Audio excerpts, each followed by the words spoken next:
mbokku internetu KSTV ñu ngi leen di nuyu di leen ziar bu baax a baax di leen sargal naan leen nag yéen a ngi ci seen émission 5 minutes de dëgër musóor 5 minutes de dëgër musóor nag du yomb dinañ kaf ak yéen rey ak yéen wàcc ak yéen ci marché bi lépp loo leen bëgg a gis seeni xarit seeni doomu ndey ñëpp lañ leen di wan bu ñu neexee nag ñu toog biir studio defal leen ko invité leen seen artiste mu ñëw toog seen xol di féex xol yi daa war a féex bu ñu neexeet yow mii toog ci sa saal jàkkaarloog ñun di nu seetaan jàppal ne dinañ ñëw toogandoog yow ci sa biir saal naan ataaya 5 minutes de dëgër musóor daal ci gàttal fépp lay dugg tey nag dina neex ma ànd ak sama caméraman nag nee naa ko Sall Ngaari Lamtooro Buuru Gédé lii laa la taggee man xanaa xam nga ñu ñëw nag tey Géejawaay marché bu bees seen émission tey fii lay amee dama bëgg rek sama caméraman nga topp ma ndànk rek ñu dugg ci gars yi laaj leen comme je ba ngoo ko sëñ bi maa ngi lay nuyu. maa lay nuyu yaa si jàmm.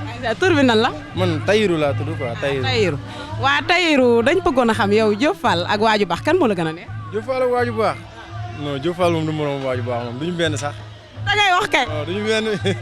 lan moo la gën a neex si Diop Fall. non Diop moom amul quoi bilaay yàlla na ko yàlla defal jàmm quoi mais Diop moom bokk na si jeu théâtre yi gën a mën fii ci Sénégal quoi. léegi jeu bi mu jeu yëpp lan moo la ban jeu moo la gën a neex boobu nga gën a sant. mooy bi muy kar Ndeye Ndiaye. bu muy kar nday naan ko nday tase nañ man boobu moomu gën a neex quoi. alhamdulillahi rabbil alamin alhamdulillahi rabbil alamin guppo faada guppo ay man guppo lëfër taseeti nanu lan moo xew nday yaay laaj li lan la sëñ bi maa ngi lay nuyu. maa ngi lay ziar rek. tur bi dal la. daam cuuraay. daam loo cuuraay waa daam loo Diop Fall ak Waaju Baax kan moo la gën a neex. man Diop Fall ak Waaju Baax. Waaju Baax de moom mooy gën a daaneel moom. moo la gën a neex ci Diop. waaw moo la gën a neex nag ci Waaju Baax. Waaju Baax c'est que série yi muy def wax dëgg fa yàlla man moom comme ay koor gi yi moom rek laay seetaan daf may bëggal trop moom macha allah wax dëgg fa yàlla dama koy seetaan di ree rek stress bu ma amoon moom moo koy dindi wax dëgg fa yàlla. billaay kontaan naa ci yow jërëjëf.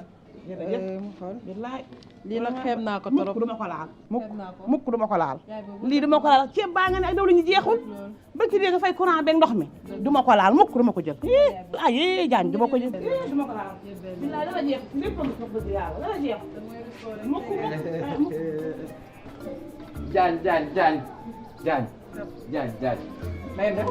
jaañ sa kàddu laa dégg rek ci laa profité woddoo sarbet bi daw ñëw nakay tey alhamdulilah fi nga ñëwee nag daa baax dangaa tombeeg dara newul ci kër gi ñun Sénégal nag lu nuy rey mooy sagu waaw papa gat xam dara defee ne mënoo fi indi dara sa morom di ko fi indi nga naa ma daraa ngi fi dara newu fi wax naa woo xabar samay domino dem waaw léegi nag dañuy def sondage mais nag sondage bala ñoo jàll que dañ lay tegal benn jeu bi li ñu lay laaj nag soo ko trouvé képp ku ko gagné rek yow dañuy ànd ak yow dem ba ci sa fans nga toog waxtaan ak moom loolu dina la neex waaw kay léegi yaay booy da ngay naan yaay booy maa ngi woon ci ginnaawu taatu Dakaaru Baye Galaay di dallu léegi nga waxal ñu ko en français.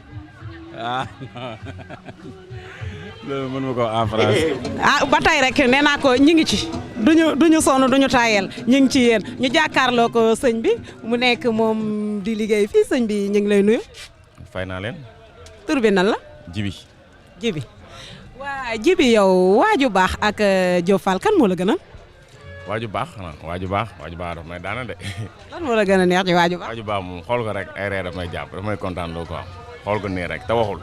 waa tonton Chérif maa ngi lay nuyu. fay naa la bu baax a baax waa tonton Chérif Diop Fall ak Waaju Baax kan moo la gën a neex.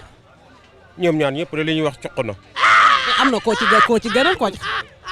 waaw la gën a neex waa léegi lan moo la gën a neex ci Diop Fall. xanaa yi muy wax rek man di ko dégg saa waay mu dugg sama xol bii moo tax mu neex ma ay fan nga jël yaaraw ku naan laalo di wax rek yow boo sëggee say wax dem boo siggee say wax dem ma bëgg nga départ léegi ci nu muy teel a nag ba dimbali ma dama la ko woo nday looy wax non demande l'excuse ni yaa ngi dem danaa la gannaaw laa lay féete nag nday bu xamul buur saaj nday yaa ngi tooñ ñaari yoon nag non da ngaa war di wax beneen bi yaa ngi insulté yaa ngi déglul léegi nag yow Diop Fall da nga koo bëgg léegi boo gañewee dañ lay yóbbu nag ba ci Diop Fall nga toog waxtaan ak moom mais jeu bi nag foog nga trouvé ko léegi nag danga may waxal ne yaay booy maa ngi woon ci ginnaaw taatu baay Dakar gi dallu nga wax ko en français. mënu ma ko wax en français parce que jànguma tubaab.